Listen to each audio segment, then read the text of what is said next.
Let me tell you about the catastrophic week Donald Trump just had and why his desperate attempts to change the subject aren't working. Trump thought he could distract America from the Epstein files scandal by ordering military strikes and posting about his political enemies. But the American people aren't stupid. We can see through the smokescreen. And what we're seeing is a president engaged in the most transparent cover-up of his political career, while his approval ratings crater and his administration demonstrates incompetence at every level. Let's start with what Trump posted the day after Christmas because it reveals everything about his mental state right now. He shared a photo of Bill Clinton and wrote that Democrats pushing for Epstein files release has boomeranged, with Clinton featured prominently throughout the documents. His message was essentially, be careful what you ask for, suggesting that the recent disclosures somehow vindicate him and implicate his enemies instead. Here's what's so revealing about that post. Trump is trying to make the Epstein files about partisan politics. He's framing this as Democrats versus Republicans, as if wanting transparency about a child sex trafficking operation is somehow a political attack rather than a demand for justice and accountability. And he's doing this while his own Justice Department is actively obstructing the release of documents that Congress mandated be made public by December 19th. Think about the absurdity of Trump's position for a second. Yes, Bill Clinton's name and photos appear in the Epstein files. Nobody is disputing that. Clinton flew on Epstein's plane. There are photos of Clinton with Epstein and Ghislaine Maxwell. That's all documented and concerning and deserves scrutiny. But Trump acts like Clinton appearing in the files somehow clears Trump of his own extensive documented connections to Epstein. That's not how any of this works. Multiple people can be implicated. This isn't a zero-sum game where if Clinton looks bad, Trump automatically looks good. By the way, I am trying to do my best to gather all the information I can for you and share it with you. Please leave your likes and comments, and I would be grateful if you subscribed. Let's continue. The Epstein Files Transparency Act passed with overwhelming bipartisan support. One vote against it in the House, unanimous in the Senate. The law required all files to be released by December 19th, except materials that would harm victims, compromise national security, or involve ongoing investigations. That deadline has now passed. And instead of complying with the law, Trump's Justice Department announced on Christmas Day that they've suddenly discovered over 1 million additional documents that will take weeks or months more to process. Does anyone actually believe that's legitimate? The DOJ told Congress back in July that they'd reviewed all the Epstein materials and found no basis for additional prosecutions. So they've known what documents existed for months. They've had plenty of time to prepare for the legally mandated release. But somehow they just discovered 1 million more documents right after missing the deadline. That's not bureaucratic incompetence. That's deliberate obstruction designed to prevent full transparency about what those files actually contain. And we can see why Trump is so desperate to control this narrative, because what's already come out in the limited releases so far is devastating for him. Flight logs showing Trump traveled on Epstein's private plane far more times than previously reported. Federal prosecutors documenting Trump's presence with witnesses to Epstein's crimes. A subpoena to Mar-a-Lago for records related to the Ghislaine Maxwell prosecution. A letter allegedly from Epstein himself claiming Trump shared his predatory interests in young girls. All of that came out despite the DOJ's efforts to minimize and slow-roll releases. So what's in the 1 million documents they're now claiming to have just discovered? Probably more extensive evidence of Trump's relationship with Epstein that would make it impossible to maintain the fiction that they were casual acquaintances who barely knew each other. That's what's being protected through this cover-up. Not victims, not national security, Donald Trump's reputation and legal exposure. Trump also posted on Christmas Day what might be the most hypocritical message imaginable. He wrote Merry Christmas to all, including the many sleazebags who loved Jeffrey Epstein, gave him bundles of money, went to his island, attended his parties, and thought he was the greatest guy on earth, only to drop him like a dog when things got too hot. Let me repeat that. Donald Trump, who has documented extensive connections to Jeffrey Epstein spanning years, who was photographed with Epstein repeatedly at social events, who said on the record that Epstein was a terrific guy who likes beautiful women as much as he does many of them on the younger side, is now trying to portray himself as someone who saw through Epstein early and distanced himself appropriately. That's gaslighting on an almost impressive scale. We have photos of Trump and Epstein together at multiple events. We have Trump's own recorded words praising Epstein. We have flight logs. We have witness testimony. We have federal prosecutors documenting connections significant enough to investigate. Trump didn't distance himself from Epstein because he discovered something disturbing. By all accounts, they had a falling out over a real estate deal. That's not moral awakening. That's a business dispute between two wealthy men who ran in the same circles for years. And Trump has the audacity to attack others for attending Epstein's parties when there are credible reports of Trump himself being present at events with Epstein where young women were brought in under questionable circumstances. The hypocrisy is stunning. The projection is transparent, and the desperation is palpable. But Trump's Epstein problems are only one part of why he's spiraling right now. His polling numbers are catastrophic. As we approach the new year, Trump's approval ratings are in the 30s, among the lowest in presidential history at this point in a term. Generic congressional and Senate ballot polling shows Democrats with significant leads. Democratic Senate candidates are outraising Republican opponents by tens of millions of dollars. The midterm elections are shaping up to be a disaster for Republicans if current trends hold. And how is Trump responding to these political problems? By posting photos of senators as zombies and demanding an end to the filibuster. That's right, the same filibuster that Republicans defended as sacred when Democrats controlled the Senate is now an obstacle that must be eliminated because Trump can't get everything he wants immediately. The hypocrisy and short-term thinking is remarkable even by Trump standards. Trump is also still, in December 2025, posting conspiracy theories about the 2020 election. He shared a video claiming to expose massive election fraud with sworn testimony from poll watchers. We are nearly 5 years past that election. Trump lost decisively to Joe Biden. Dozens of court cases challenging the results were dismissed. Multiple recounts confirmed the outcome. Trump's own attorney general said there was no evidence of fraud that would have changed the result. And Trump is still spreading disinformation about it because he cannot psychologically accept that he lost. That's not normal political behavior.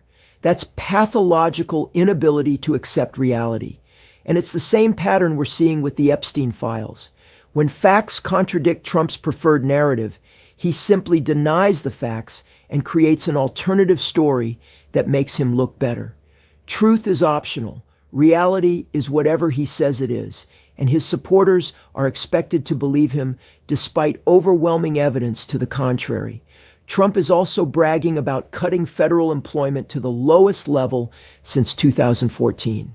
His post celebrated firing 271,000 federal workers since taking office.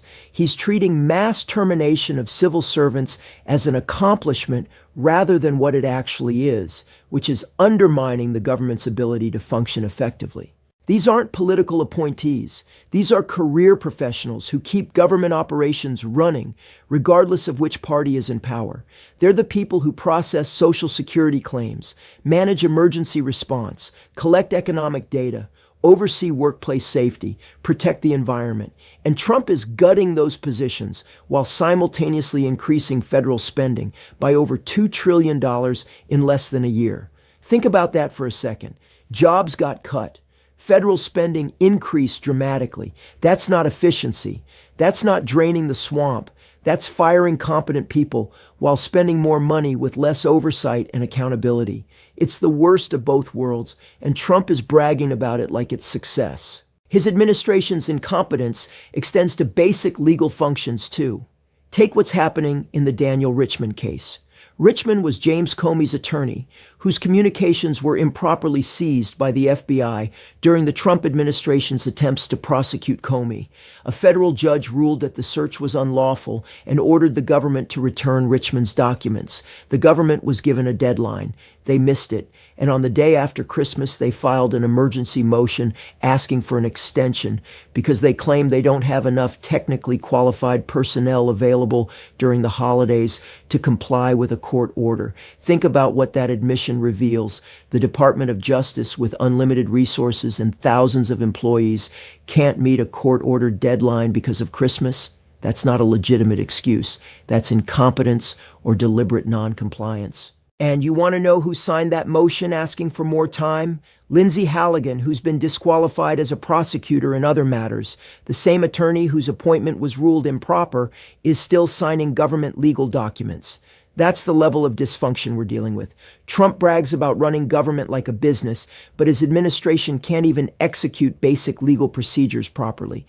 Meanwhile, Trump's Secretary of State Marco Rubio is imposing visa restrictions on European officials, not Russian officials, not Chinese officials, not officials from authoritarian regimes that actually suppress free speech. European officials who are trying to implement regulations addressing disinformation and consumer fraud on social media platforms. Think about how backwards that is. Europe is attempting to protect democracy and free speech by regulating the spread of coordinated disinformation campaigns and bot networks, the kind of manipulation that undermines informed democratic participation.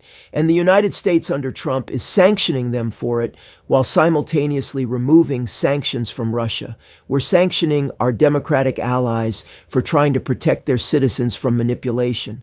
But we're not sanctioning Saudi Arabia where there's actual repression of free speech.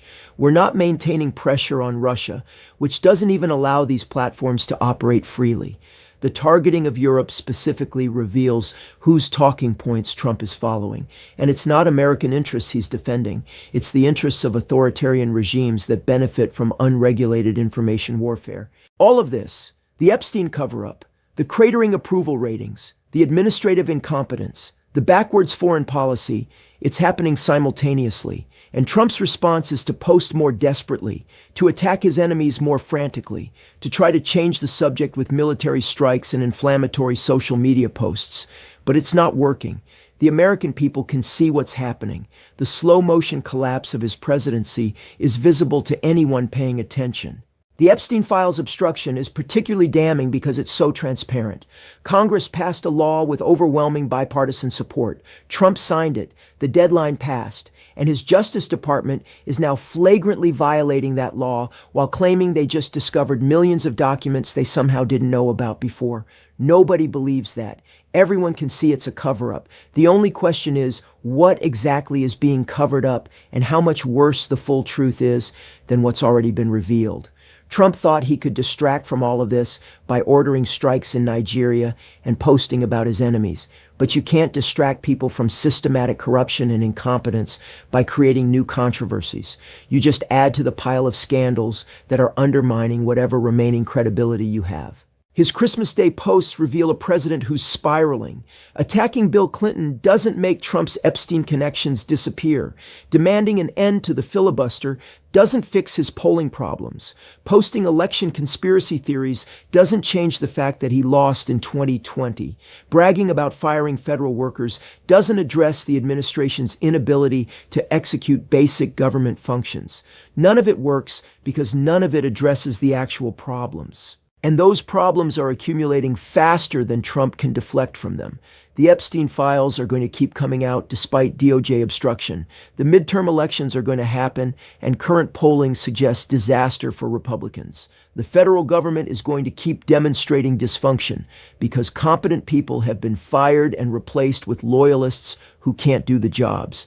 International allies are going to keep questioning American leadership because Trump keeps siding with authoritarians over democracies. This is death by 1,000 cuts for a presidency that's barely begun. And Trump's response reveals he has no strategy beyond attack, deny, and deflect.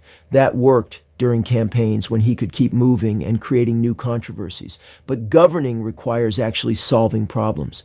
And when you can't solve problems, when they just keep getting worse, eventually the deflection tactics stop working. We're watching that happen in real time. Trump's catastrophic week isn't an anomaly. It's the new normal. And based on his responses, it's only going to get worse because he's fundamentally incapable of the kind of honest assessment and course correction that might salvage his presidency. He can only double down, attack harder, lie bigger, and hope that sheer brazenness will carry him through. But the Epstein files are real. The polling collapse is real. The administrative failures are real. And no amount of Truth Social posting or military strikes or attacks on political enemies can make those realities disappear. All Trump can do is rage against them while they steadily undermine whatever authority he thought he had. That's where we are, and that's where we're likely to stay for the foreseeable future as this presidency continues its slow motion implosion.